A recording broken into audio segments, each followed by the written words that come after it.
Akhir pekan akan sangat ditunggu-tunggu karena hari ini bukan hanya Fed speaker yang akan berbicara, melainkan juga sang ketua Jerome Powell yang sudah sangat dinantikan oleh para pelaku pasar sejak awal pekan ini. Nah, masalahnya adalah sampai tutupan sesi New York, kurang lebih di dini hari nanti, kita juga akan mendengarkan bagaimana nasib selanjutnya dari plafon utang atau debt ceiling.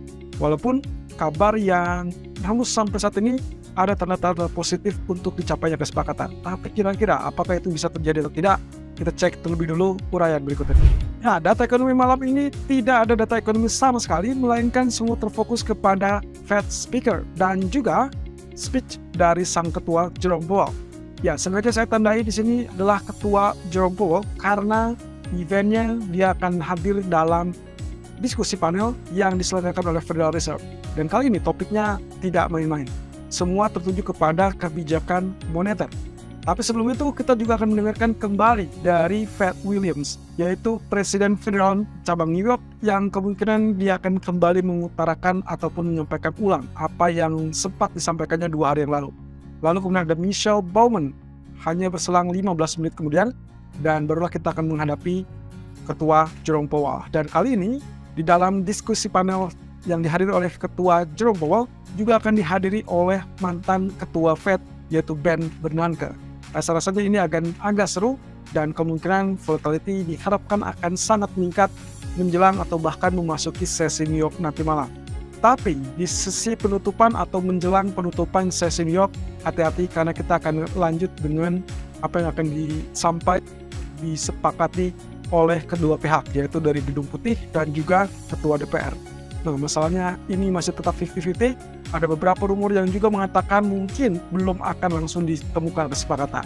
But anyway, informasi terbaru tadi adalah Presiden Biden masih ada di Asia untuk menghadiri KTT G7 dan kemungkinan baru akan kembali di hari Minggu. So, saya rasa mungkin bukan hari ini, bisa saja di akhir pekan saat semua market sedang tutup. Jadi hati-hati, karena kemungkinan tersebut bisa saja menciptakan gap yang terjadi di hari Senin.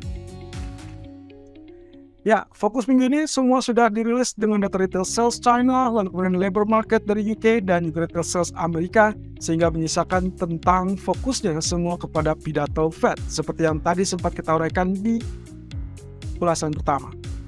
Lalu kemudian terkait dengan apa yang terjadi tadi malam ketika market tiba-tiba berbalik dan US dollar kembali menang. Kali ini tidak tanggung-tanggung sebagai korban adalah pasar komoditi emas. Ya, adalah di situ Lori Logan yang kembali memberikan pernyataan. Padahal 2 hari yang lalu di tanggal 17 Mei 2023, Logan sempat menyoroti tentang kemungkinan harusnya Powell ataupun Fed dalam hal ini memperlambat laju kenaikan suku bunga, dan itu dikarenakan banyak ketidakpastian yang terjadi. Tapi tadi malam, sehari berselang justru Logan memberikan pernyataan yang kontras. Dia mengatakan bahwa data saat ini tidak cenderung mendukung untuk jeda kenaikan suku bunga, sehingga dia justru malah mendukung kenaikan suku bunga berikutnya 25 basis point di pertemuan bulan Juni. Tapi dengan catatan kalau ternyata perlambatan ekonomi tidak terjadi. So, sebetulnya masih kita punya waktu at least sampai tanggal 13 Juni mendatang terkait dengan data-data ekonomi yang ada. Karena Fed sudah sangat jelas menjelaskan bahwa mereka baru akan bertindak sesuai dengan data ekonomi yang masuk. Di hari Jumat ini kita akan hadapi dengan pernyataan dari Williams dan juga Bowman.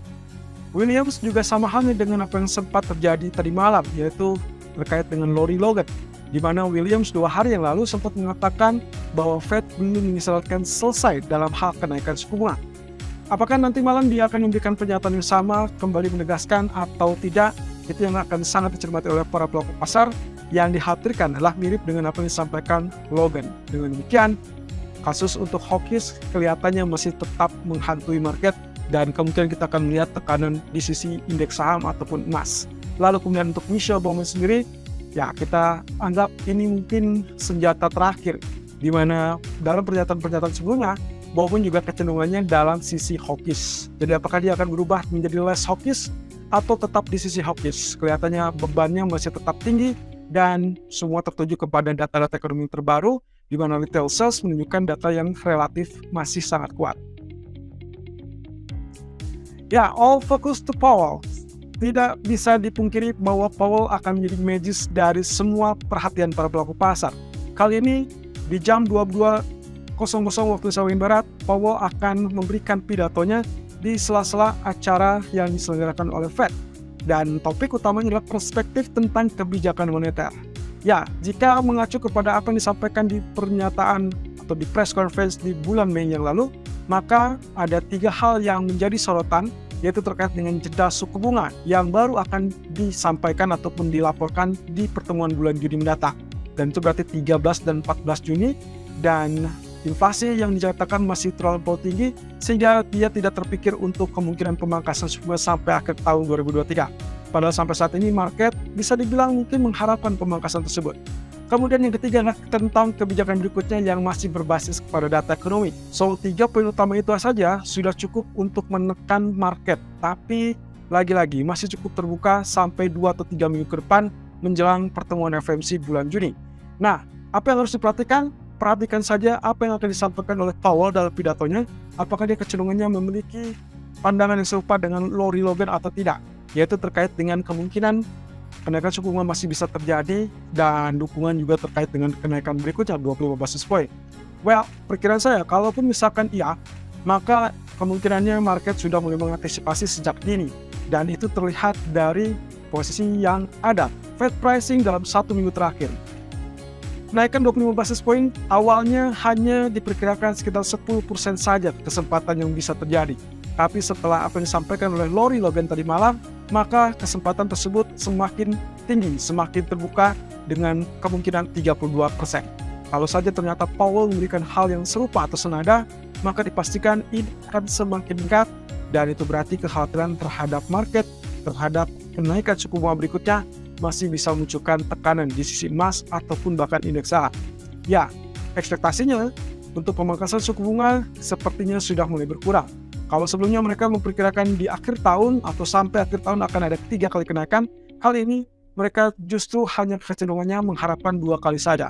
Itu pun dengan catatan, kalau ternyata kasusnya di bulan Juni masih bisa menaikkan suku bunga, tapi kemudian memberikan isyarat jeda dimulai sejak bulan Juli sampai ke akhir tahun.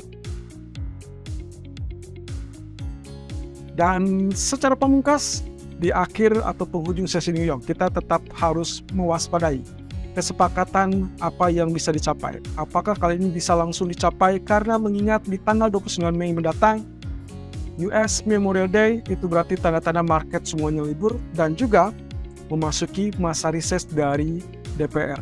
Ya, saya rasa tidak akan mau menjadikan hal tersebut.